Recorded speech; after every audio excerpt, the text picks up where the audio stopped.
Mike here, and this is a behind the scenes look on how I made this animated short.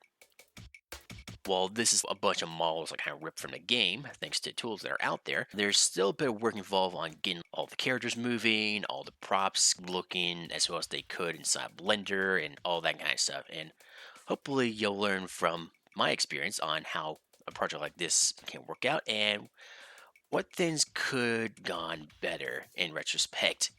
I've actually not done a project of this scale before, so hopefully we'll learn something together here. Also, just want to emphasize that this is not a tutorial of any kind, so I'm going to be glossing over a lot of very specific details, but hopefully it'll give you like a general direction if you want to do something like this on your own. Now, before I dive into how it's done, I'm going to start with this question first, a very important question. Why? Why would one do this? Well, I have some 3D experience ranging from 3ds Max to Blender, and I like Spyro, and after seeing that there's tools out there that exist to extract models fairly cleanly for the most part, I thought to myself, you know what, I know how to work these models, so I figured to give it a shot. Why not? Well, okay, that's not the only reason. It's also because I don't really animate or rig things that much. That's how I like to at my job, so I figured, this seems like a fun sidetrack to get a little experience with it, and after a little while, I kind of found out there's a lot of versatility to these models, it turns out. They're kind of more expressive than you might think, and I just kind of will see how far I can take it. Usually first you need a good idea, followed by a good plan.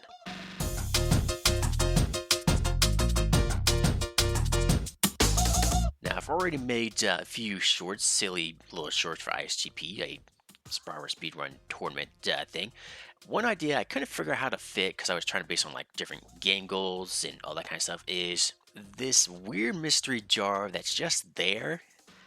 And I want to kind of play with the idea of perspective where Spyro does not actually realize what's happening. I want to have it where Spyro finds the mystery jar, he finds it a few times, getting more and more suspicious of it. Then he asks Professor for help, seeing he's the smart guy, he might be able to figure it out. And then it finishes off with more jars than he would want to deal with. That's a funny way to end it. Hunter's the one who placed the jars, by the way. I'm not sure if anyone realized that, but that's kind of implied. Show, don't tell. So already we got a good outline for animation, a lot of mileage out of it. A lot of extra details like what Sparks does, what Hunter does, the fact Moneybag shows up at all. Those are kind of added a little later. There wasn't really a script per se, just kind of just a general idea of how many scenes there would be, how it would generally play out. And I just kind of just made it up as I went. After a while, I kind of decided to add extra scenes that weren't there before, like an intro scene and that post-credit scenes if you actually got to that point. Figured it'd give you better motivation for Spyro of why he's trying to get gems so badly. More than one reason, I suppose. And also a little better closure at the very end of the short after the credits.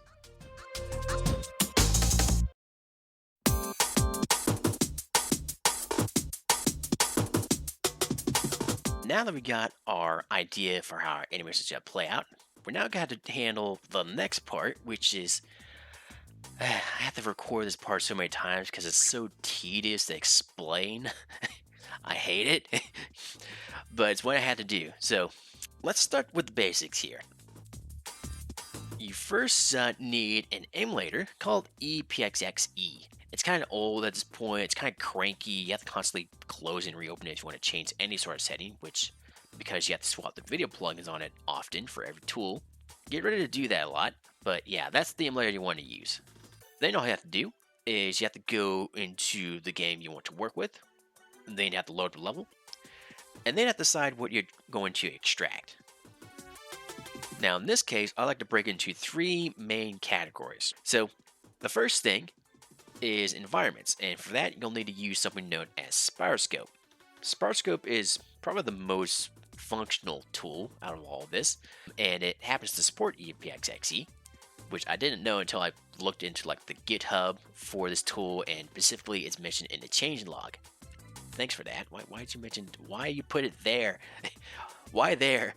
Anyhow, all you have to do is once you're in the level, just open up Spyroscope, then hit 9 to export the terrain, and then hit V, and this is where you hope you have the right video plugin, because otherwise things will just be blank. In my case, I'm using the pre-release version, which lets me export just the terrain texture itself, the high quality version of it. That one's pretty straightforward. You just export the terrain, you export the textures, you get all like the nice vertex colors and everything along with it. Everything's hunky-dory. Alright, so that's for the environment. So that one's pretty straightforward. The next one, not so much, because first you have to close down the emulator, open it back up, because you can't change your video plugin if you don't do this. Then you want to load up a quote-unquote video plugin known as SpyroEdit, and this we use to extract our Skybox, or Sky Dome, or Sky Panorama. It's not really a box. Then you would do the same process. You load up the game, you load up into the level, then in SpyroEdit, it has its own little window. You would just hit Export Sky, and you think that would be it, right? No, because you need another tool to convert it into a format that Blender can actually use. And that'll be a separate tool known as Vertex Skybox Editor, which happens to support SpyroEdit. So you open that program after exporting out with SpyroEdit, import the Skybox, then export it right back out into a format which I think is like PLY, I think. The one that supports Vertex colors, because that's what the Skybox mainly uses for color. So already we have to shuffle between like 3 or 4 different tools just to get this working and a few different plugins. But we're not done yet. The last one we need is something known as Spyro Model Extractor, which is used for props, which, you know, I guess go figure, it's called that. It's pretty straightforward. So close down your emulator game, then go back in game, go back to the level, then load up the tool afterwards, and then start extracting models from there. Alright? And this tool in particular is a little weird. Like I said, it's half like UI, half command line. The way it works, I don't know why it designed like that, but it did. And you can either export a static pose of the model you're looking for, or you can export Vertex animation of it, which converts it into like a bunch of little tiny bones as far as Blender is concerned. And yeah, you have to do all that. A bit of a lengthy process. It's not my favorite part, but it's kind of the step you need to go through in order to get, you know, all the models out from the game itself, and then into a format that Blender can then import, and then you have to start cleaning up afterwards. I mean, that's working. You okay there, buddy? Man, that's scary.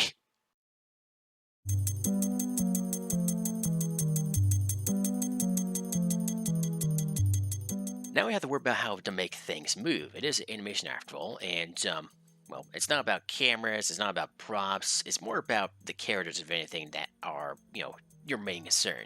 Now, Blender uses something known as armatures, which basically lets you create virtual joints, bones, that kind of thing, and also plays nice with Blender's animation tools in general for more complex things you want to animate. Now, rigging is the process where you want to sacrifice some of your sanity in order to save a lot of it later when animating. Seriously though, rigging dumb. Even though I partly like rigging stuff, I also rather just animate stuff instead. And if you ever try to rig character before, there's usually a lot that goes into it, and the less things you have to worry about for each character, the better. So characters like Mighty Bags, Sparks, Hunter, the Professor, they have essentially what they need in order to do the poses they need to accomplish. They don't really need more than joints for rotating the arm, doing basic blinks, mouth movements, that kind of thing. Of course, the one that's gonna get most attention is Spyro, because he's the one that's pretty much that's on screen all the time. So that, and because I kept creating these shorts, I kept adding more and more to the rig. So things like eyebrow movement, IK/FK switching, so if their feet are on the floor, which happens a lot, it'll kind of rotate the bones to keep it there. FK down in case the foot is off the ground and just needs to do like some quote-unquote hand gestures instead. IK spline, so you get benefit of both rotating the hips and chest, as well as be able to move them around as well for walk, runs, etc. That is a little bit more complicated and kind of needs a bit of both. So yeah, quite a bit goes on just rigging one character. Good thing I didn't have to rig all of that for every single one. And it also doesn't hurt every once in a while to test your rig, just kind of see how it moves from pose to pose and just like what the motion you get out of it, which again, like I said before, is surprisingly quite a bit if you know how to like combine facial and body poses together to get some interesting results out of it. I mean, look at them.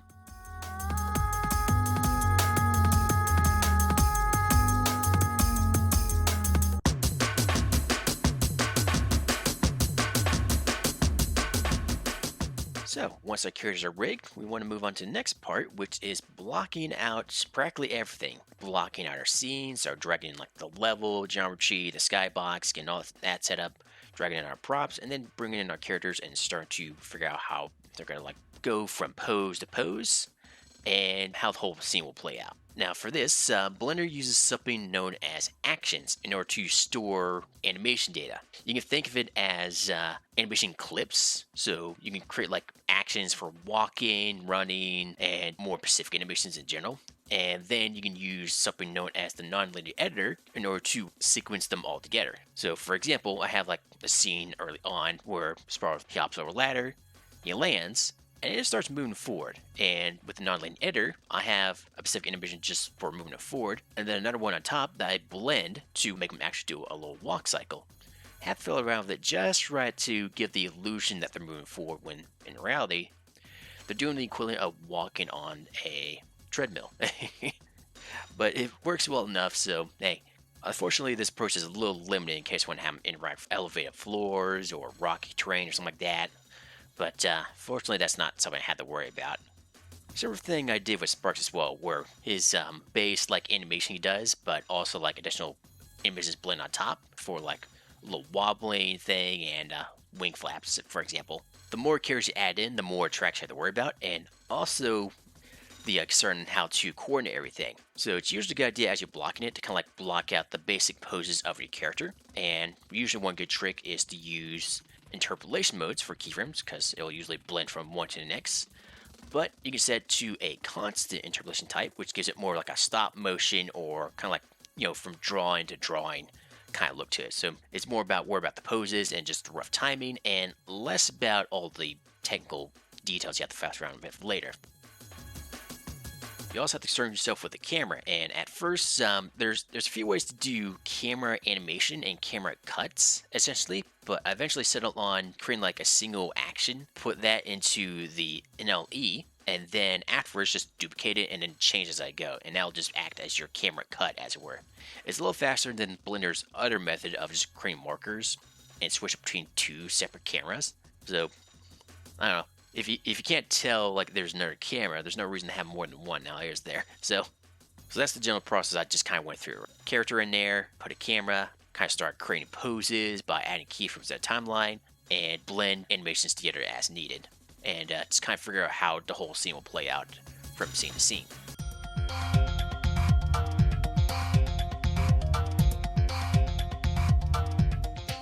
Now, while I'm on the topic of scene blocking, it's probably a good time for you to mention technical challenges I had to deal with, like I mentioned before. So, for example, dealing with props, normally you don't dynamically attach and detach props to a character rig.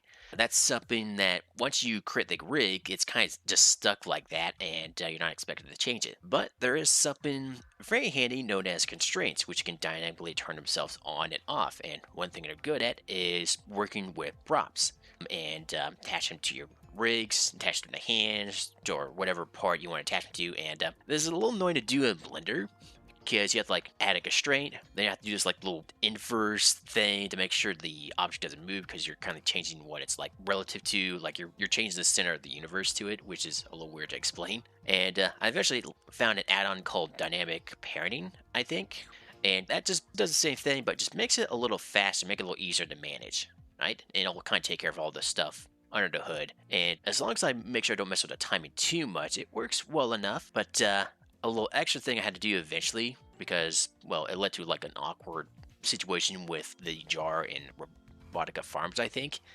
is I eventually had to add an extra bone to Spyro's rig in order to just attach props to, and that makes things a little easier because normally when you work with characters rigged with an armature, you have to kind of switch between like object mode and pose mode. And it was kind of getting a little annoying, so I eventually just added a bone into the armature itself just for props and attached the object to that bone using that. And that makes things a little easier to work with. Not to mention I had control over where the center of rotation was, which also was a very big help.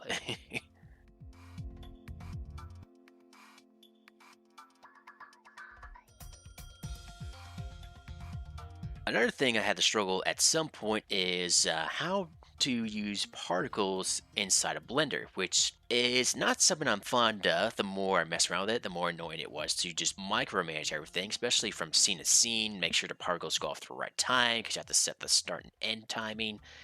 You have to make sure it spawned enough particles. You have to make sure the visibility toggle goes on and off when you want it to, and just manage a lot. Especially the fact that each character rig was in its separate file, and I had to like link it in and then go ahead and like permanently add it to the file. It was just a mess. I hate it. I hate how the particles work in Blender. I eventually kind of just resorted to use geometry nodes instead, and just kind of create like a fake particle system for like the jars, for example, which was really just animated with keyframes. It's not an actual particle system, it's just a fake one, but it got the job done well enough. As for things like lip syncing, well, Blender has something known as a pose asset that you can add into the asset library. And then from there, you can just open up the sidebar when you're in pose mode, I think. And I think you maybe have to enable something else to get it to show up even. And then from there, just click on it. You get little sliders. You can like decide how much that pose you want. And I basically just did that to create a series of like phoneme poses for lip syncing. And just kind of just roughly went through the whole process of creating that. I unfortunately didn't do this for every character, and I probably should have. But at least for Spyro, he's like a chatty guy in this whole short, so... At least I did for him, and that at least sped things along a little bit. On occasion, though, I kind of fussed around with like the resulting lip sync anyway, just to kind of get a little bit better results. But it mostly sped things up. Now, aside from all these technical things going on, there's still one very important thing you need to worry about with any type of animation, and that is timing. And more importantly, having it time with everything else so they all work together. So in my case, I was like, not only have the character to worry about or multiple characters to worry about, I have to also worry about the dialogue and music and have the character actually work along with that. And I didn't initially do that in the blocking phase, which is the easiest time to actually make very quick changes, because once you start getting lost in the weeds, as it were, it becomes a lot harder to change things after the fact. So what I wound up doing with the very last scene is I basically did the blocking pass first, kind of figure out where the poses should be, what the camera place should be, and then I rendered that out as a video, put it into a video editor known as Davinci Resolve. Then from there, started like making quick adjustments on timing after just figuring out what music I want to work with, drop that in, then like started like retime the whole scene, and then rendered that back out as a reference, and then just go from there. Having your timing set essentially is very important. The timing shouldn't really change that much afterwards, or you're going to be spending a lot of time nudging a lot of things around, changing the timing for like Spyro, and then you have to change the time for all the other characters to have coordinate with Spyro so they kind of react at the appropriate timings. Yeah, you wanted to set your timing early, it turns out. So learn from my mistakes. Don't say that until later. You're going to be very unhappy because you're going to be nudging a lot of things around afterwards. Do it as soon as you have an idea how the scene's going to play out, and then get the timing sorted.